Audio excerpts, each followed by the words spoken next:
Bonjour et bienvenue dans cette vidéo numéro 4. Nous allons voir donc deux caractères.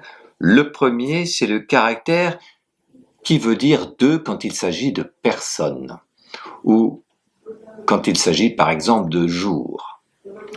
Je vous ai expliqué en vidéo 2 que 2 se matérialise par deux traits et se dit Il faut savoir que on ne dit pas können. Et non. On dit leankegen.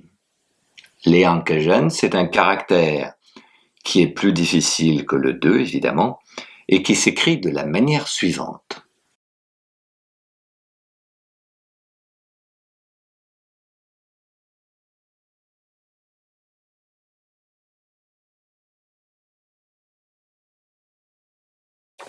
Ça veut dire deux quand il s'agit de personnes.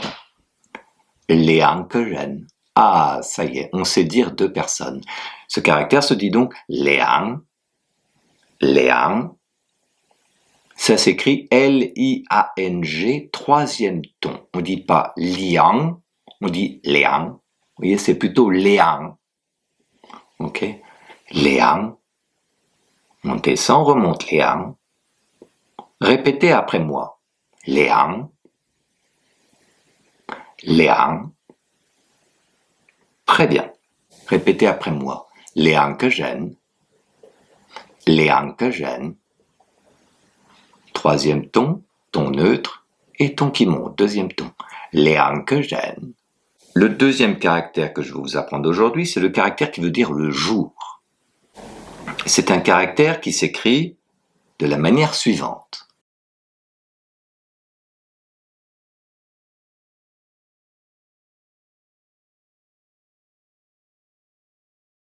Et qui se prononce Tien, T-I-A-N,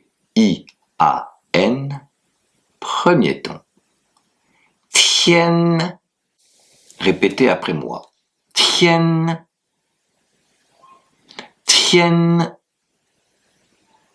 Vous comprenez que le T dans la phonétique pinyin se prononce pas comme un T ou comme un D, mais comme un T. Tien. Il faut qu'il y ait du souffle. Allez-y après moi. Tien. Voilà. Tien. Très bien.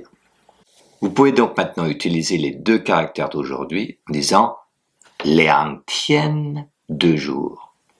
Liang Tien, 2 jours. Répétez après moi. Liang Tien. Liang Tien. Très bien. Avant de terminer cette vidéo, répétez après moi les expressions suivantes. Y tien. Vous comprenez ce que ça veut dire. Un jour. Liang tien. Ça veut dire 2 jours. Y kegen. Ça veut dire liang kegen. Ça veut dire voilà, c'en est fini pour aujourd'hui. Félicitations à vos cahiers d'écriture. Pour le premier caractère, livret 1, page 31, et pour le deuxième, livret 1, page 60. À demain.